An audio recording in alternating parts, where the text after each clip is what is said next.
Okay, 1, 2. Yun. Sorry low-tech talaga ako. Minsan, may ginagawa ka, sinusubukan mo gawin. Tapos nagdaanan ka lang ng anak mo. Tapos, kukunin sa'yo, Dad, not like that. Like this. Ilang oras mo na pinaglaro, hindi mo masolve. Tapos, ilang pindot nila, ayos na. But anyway, it's good to be here. Thank you for this opportunity to share the word with you and get the chance to see you again. Pasensya na muna pag inubo ako ng konti. Parang yung, ano ba yun, Pastor Jerome? Bakute ba yun? Baka mo tatas sa throat ko yun. Ha? Bekute. Tsaka yung kamar. Gumagapang pa sa sarili.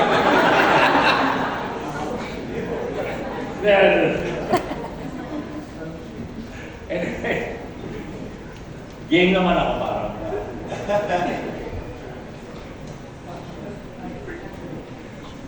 Si Pastor Jerome, pag naisip ko, tatlong words din.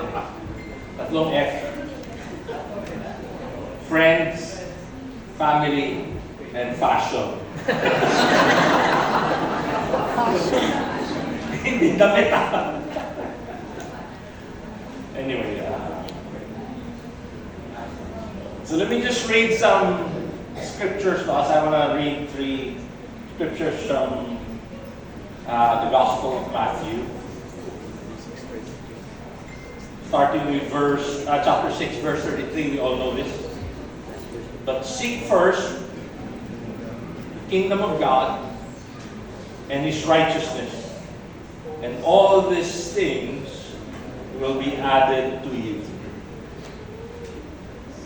Chapter 10, verse 38, and whoever does not take his cross and follow me is not worthy of me. Whoever finds his life will lose it. Whoever loses his life for my sake will find it. Then chapter 22, starting with verse 37. And he said to him, you shall love the Lord your God with all your heart, with all your soul, with all your mind. This is the great and first commandment. And the second is like it. You shall love your neighbor as yourself. And on these 2 commandments depend all the law and the prophets. Lord, we pray today that you would speak to us, Lord God.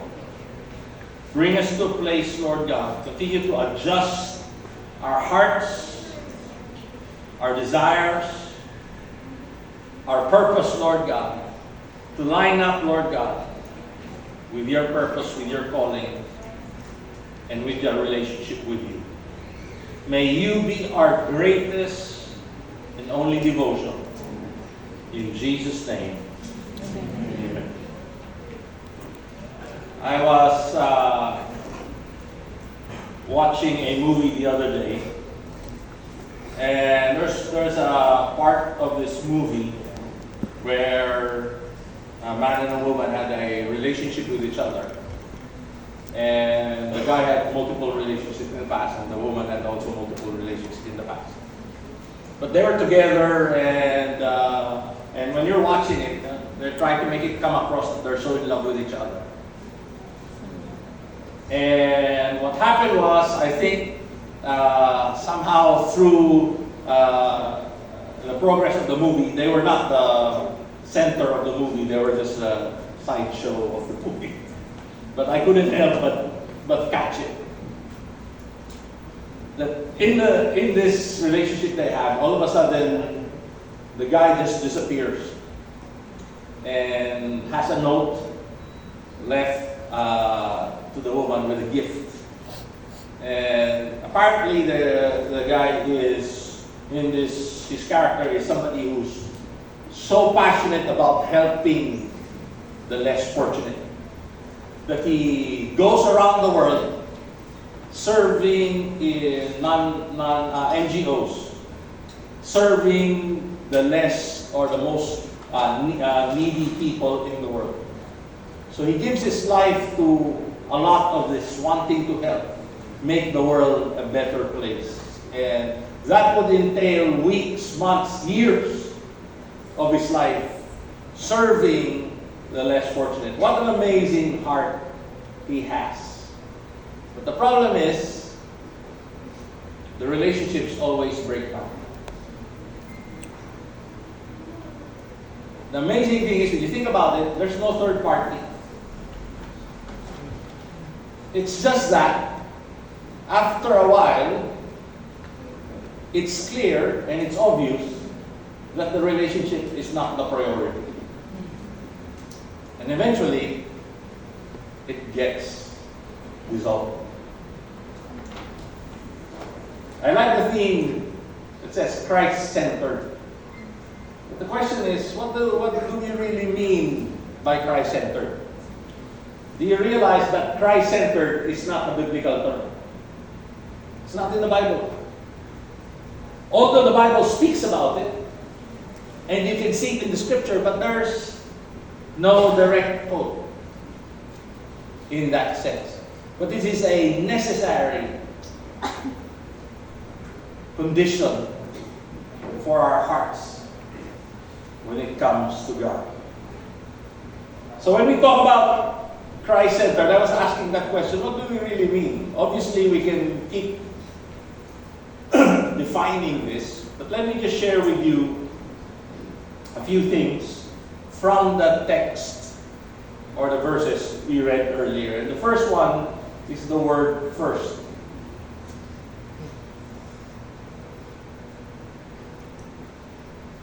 Matthew 6:33, but seek first His kingdom. Seek first the kingdom of God and His righteousness, and all these things will be added to you. I believe we all want to serve God and grow in a relationship with Him. But here, the scripture shows us two important words. The one word is the word seek. What does seek mean? Seek first. It means to search, to desire, to strive after. Seek is different from looking for. I'm trying to remember, hindi kasi ako Tagalog. So I'm trying to remember, think if there's a particular Tagalog word for it that's different from looking for. But in Ilonggo, may mga Ilonggo ba dito? In Ilonggo, the word to look for is pangitao. But the word for seek is abukayon. Sa tulog pa lang, not bukayo ay bayo.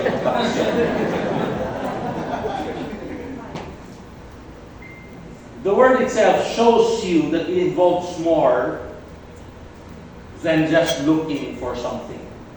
It's, when you're seeking something, it's almost like you're removing everything along the path to see what you need to see.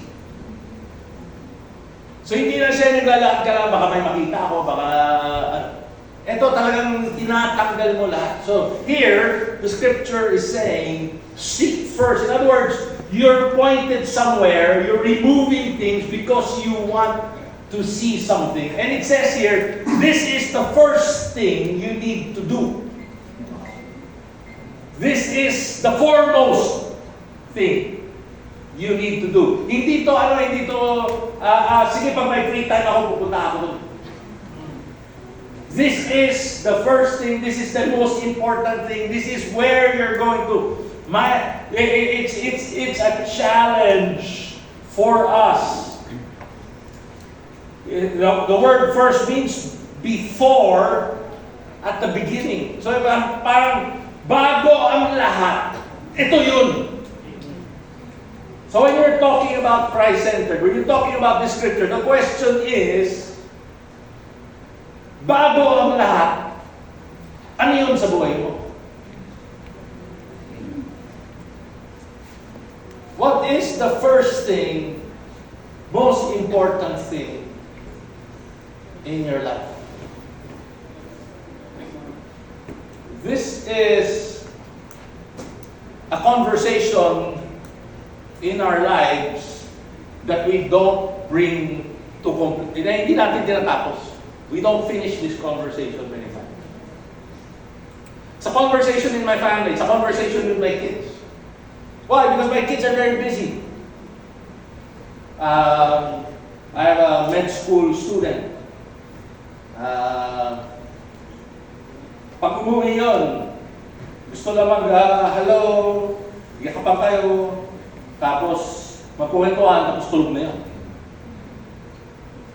And I'm not saying na pabayaan mo yun, dapat ito. What I'm saying is, how important is this? Do you build your world around seek first? Or do you build your world first? Then kung kailan ka free, papasok mo yung seek.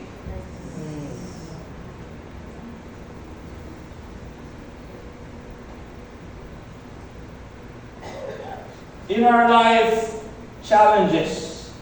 Is God first in our life, or do we look for free time to put God in? In our relationship with Jesus, is this the lens we look at life through? Is God's word, God's voice, the most important voice in your world and in your life? How can you pray this prayer? Alam ko to kasi, pinag-pray ko rin ito eh. This is the way I prayed before until the Lord made some adjustments in my life. Yung prayer na, Lord, sinunod ko na lahat, Lord. Ikaw na talaga, Lord. I was praying that prayer and I felt like the Lord one day said, sino nagsabi sa'yo, subukan mo lahat?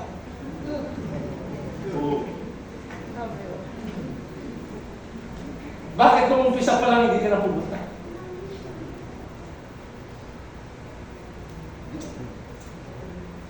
Seek first.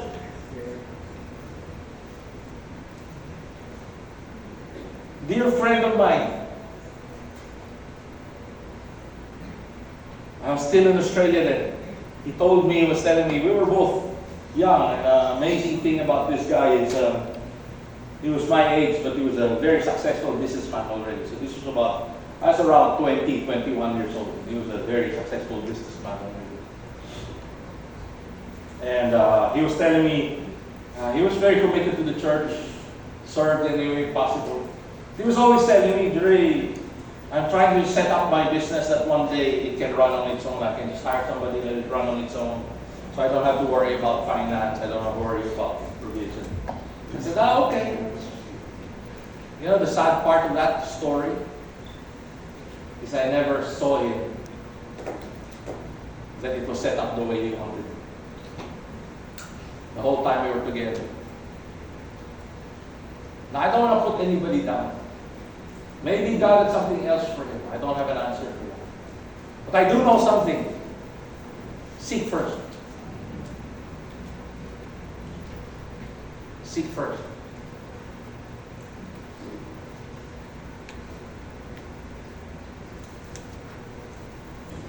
Now, not everybody will be asked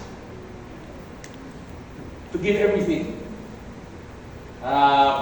Part ng pag-uusapan na part of the context of the text we're looking at this Sunday is the rich young ruler. Not everybody is going to be challenged like the rich young ruler, right? Yeah.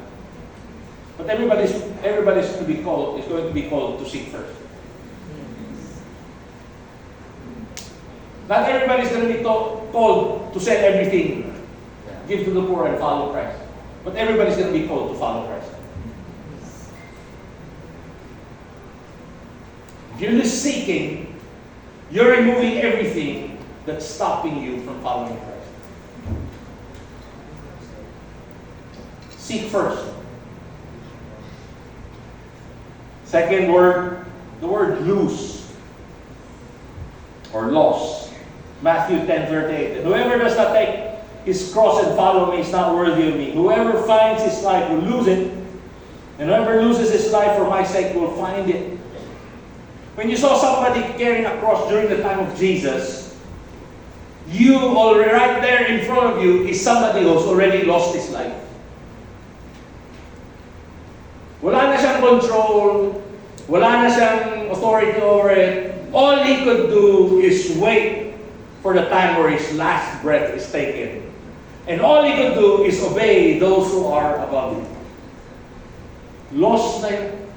And here God is saying, or the scripture is saying, who does not take up his cross. We're not talking about the suffering of the cross.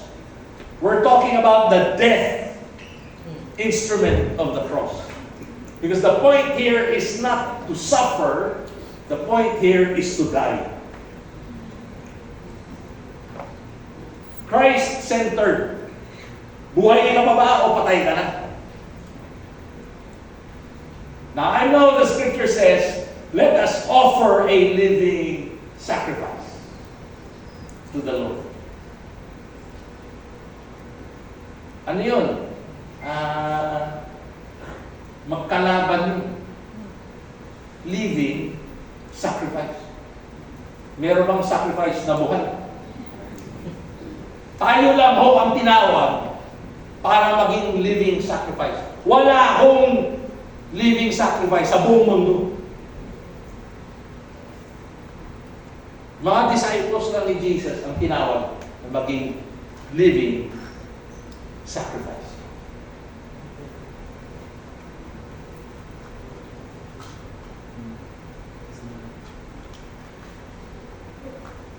Our world, the religious world we grew up in, we have a very religious culture. You all know that. I remember many years ago, the Christian churches in Iloilo was trying to pressure the government to withdraw or to withhold financing for the Dinamgyang Festival. Kasi religious festival daw yun. Kasi may law sa government na that the government cannot support any religion. But the argument was, I guess my friends just wanted to bring the issue to the people's attention. But hindi nila magawa because ano bang festival sa Pilipinas na hindi religious? Diba? Isang festival lang sa Pilipinas hindi religious, tapos tinigil na yun. Narinig niyo ba yun yung Capiz nagkaroon ng Aswang Festival? Once lang ata ginawa yun, tapos tinigil na. Nagreklamo na lahat ng tao.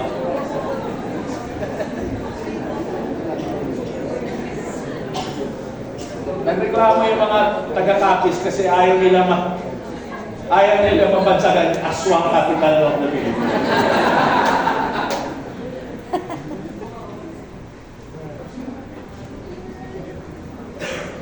But we have a religious culture that talks about self-denial, that teaches self-denial. But when you read scriptures,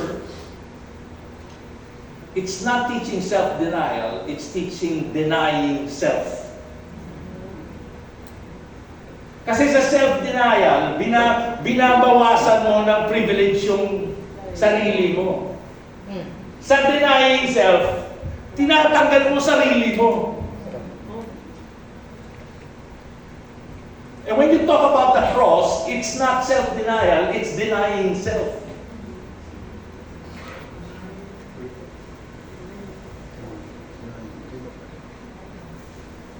The Apostle Paul puts it perfectly in this phrase, for me to live is Christ, to die is gain. If I were to keep living every day, if I wake up tomorrow morning, that is the day to live for Christ. Not tomorrow, but that day. We live for Christ every day, not tomorrow.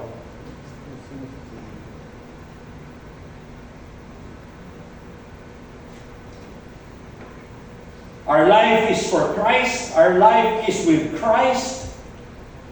Our life is through Christ. Denying self. It's a call to die.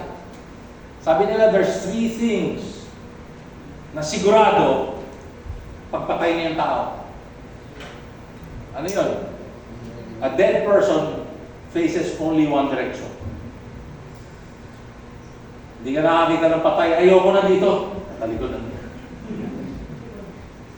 He only faces one direction. So the question is, what direction are you facing? Does it keep changing? Another thing about a dead person is this. He never makes decisions. So the question is who's the final decision maker in your life?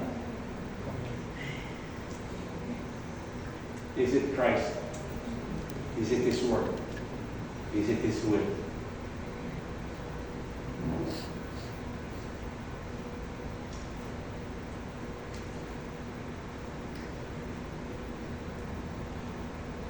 Pangatlo, He never complains or argues. Nakita ng patay, ayoko dyan, gusto ko dito. Nanililibing siya, ang init dito, lipat ko ako doon sa malamig.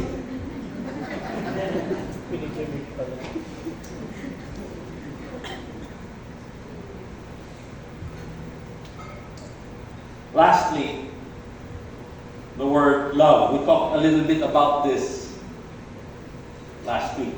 Up to last week pala, nag-umpisa tayo ng bagong series, the week before that. Our Valentine series. Matthew 22 verse 37, He said to them, you shall love the Lord your God with all your heart. The heart was the seat of thought, the decision-making area of our life. Love the Lord with all your heart. Are the decisions we make because we love God? Or is it about something else? The heart is a reflection of one's true character and intentions. Is the greatest desire of your heart to be with God? Dahil sa age ko, tapos dahil din sa years of ministry, I always get asked this question. Mga mentoring with the students, how do you last in the ministry?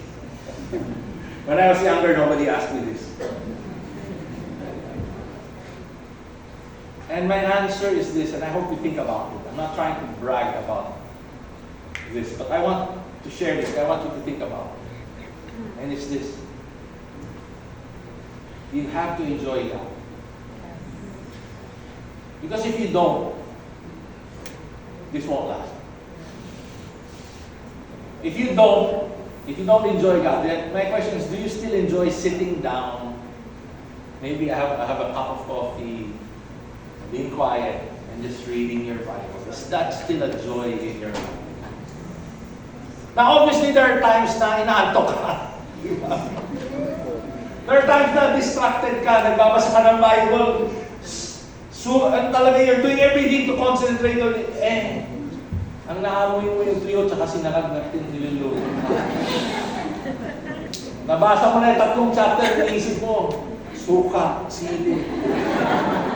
Wala kang revelation. I know there are days like that. Yeah. Right. Is there still a joy? Is it something you look forward to? Is it something that's not a burden?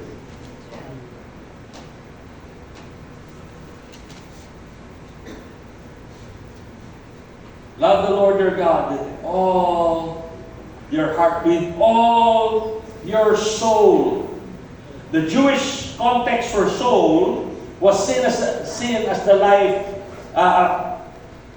as the life principle given by God. It's integral to a person's identity and relationship with the Creator. In other words, your essence. So parang ganito yan. Sino ka ba? If there was a way to describe you, anong description mo? This is a bit morbid, but anyway, let me throw it to you just to get you thinking. Should you pass away, what would you want written on your tombstone?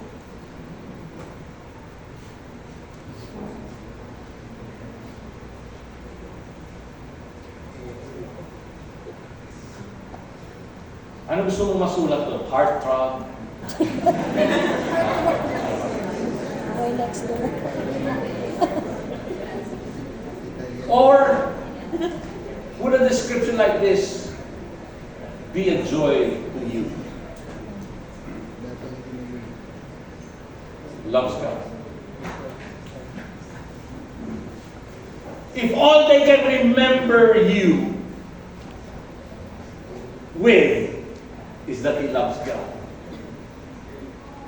will that be something that's more than enough for you? You know, it's amazing when you go to a wake, di ba? They talk about how amazing this person is. They try to remember who you are, what you were.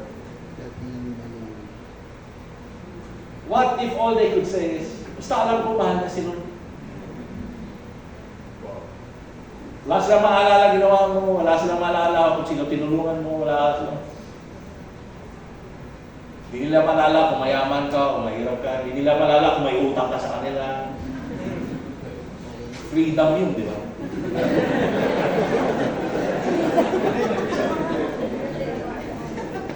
Pero ang maalala nila sa iyo is, mahal niya si Lord.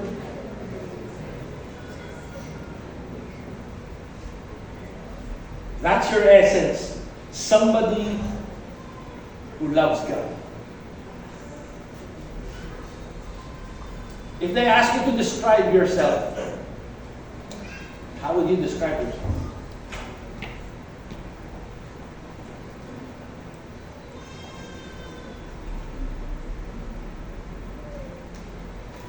With all your heart, with all your soul, with all your mind.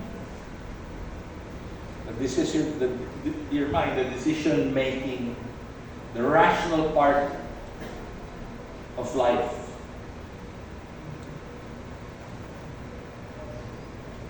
Is God the deciding factor in your life?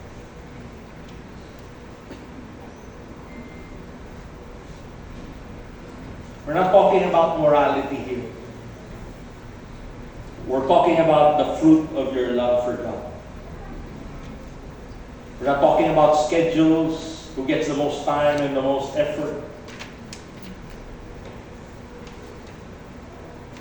But we have things to think about. What consumes your thought?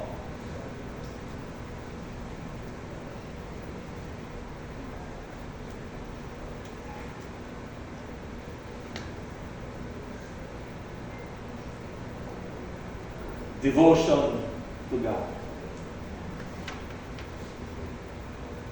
Our world talks about priorities. And I hope you hear me with what I'm about to say. I'm not against priorities, but I realize that when you talk about relationships, priorities in the world's understanding can be very difficult. Kasi in the world's understanding, time and effort yun. Number one priority gets the most time and the most effort. Number two gets lesser time. Number three gets lesser time and effort, and goes on and on. And you only have 24 hours a day. Diba? So how does that work? The other thing is also, you can say, okay, number one, you get most time and effort. Number two, Number one, God gets the most time, the most effort. Number two, my wife gets second time, more effort than my children, than my ministry. What if nasa number 11 na ako, number 12 na priority? Ang tira na lang 10 minutes. Sabihin mo sa asawa mo, 10 minutes lang naman to eh. Pwede ba ako mag-date ng iba?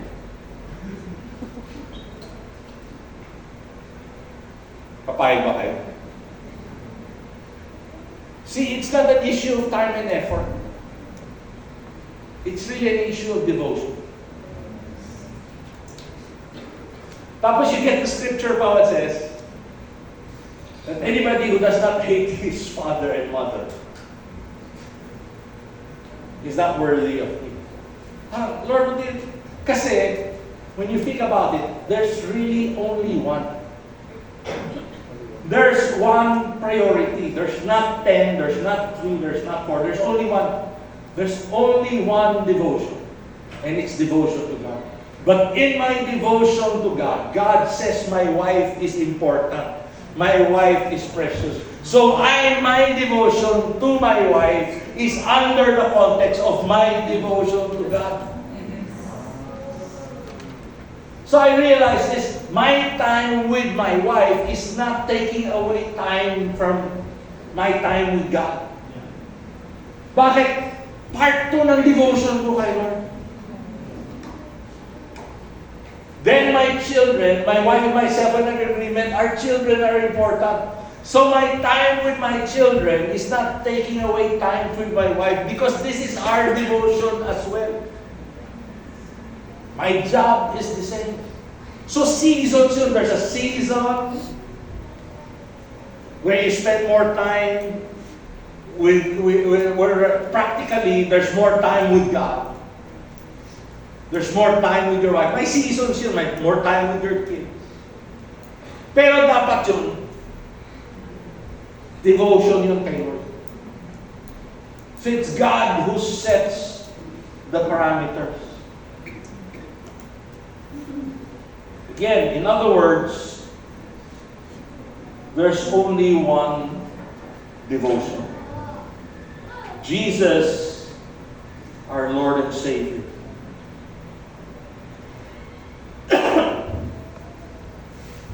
It is in my devotion to Him that I learn to devote my life to His calling, to His purpose, and to His will.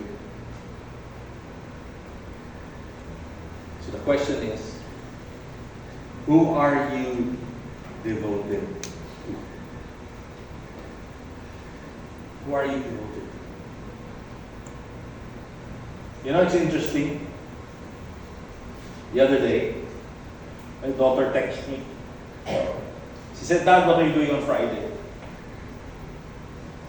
Are you going to the office?" My question to her was, "What's up? Tell me." So she said, "I need to pick up something from here and I need to get a document from here. Can you go with me?" You know, when I told my wife, no questions. Sige, go. Bakit? We both love our daughter. Our devotion to each other brings a devotion towards our children. It's not in competition. It's an expression.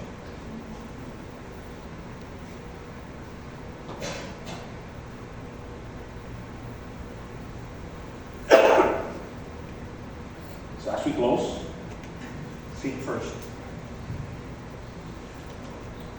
Remove everything so you can see where God wants you to be and see what God wants you to see. And see God for yourself.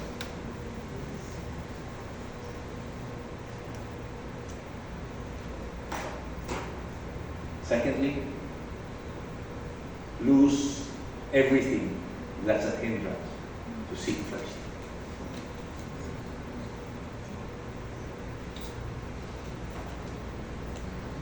Last,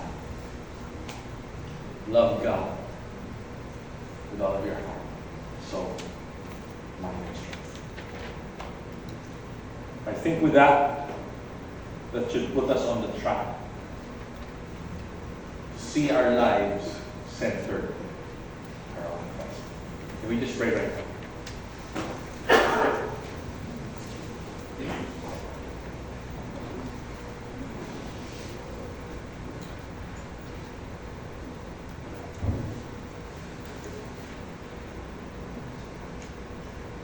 Lord, we thank you, Lord God, for everyone that's here. Lord, thank you, Lord God, that they've given their lives to you. They've done things to serve you and serve the church. Lord, we are so grateful for the effort, the time, and the devotion they extend to you and to the church. We also pray today, Lord God, that you would make adjustments in our hearts. Lord, I trust that all of us want to be in a place where you are the center of everything that we do. That you're the first one that we seek. And you're the one that we live for. And you're the one that we look forward to even in the future. But Lord, many times in life we get bogged down by the many concerns.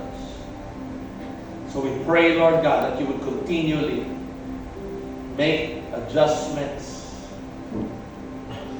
continue to form the image of Christ in us.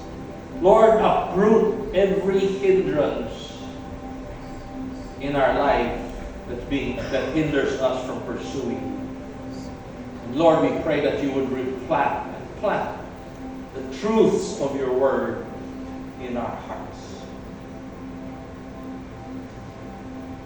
Lord, bring us to a place where the greatest joy of our lives is our relationship with you. Lord, where it's a joy to pray, where it's a joy to read your word, where it's a joy to serve you, where it's a joy to raise a family, build a life with our spouse and with our children. Build a community, Lord God, under you, and even reach the lost, for you care for them, Lord God.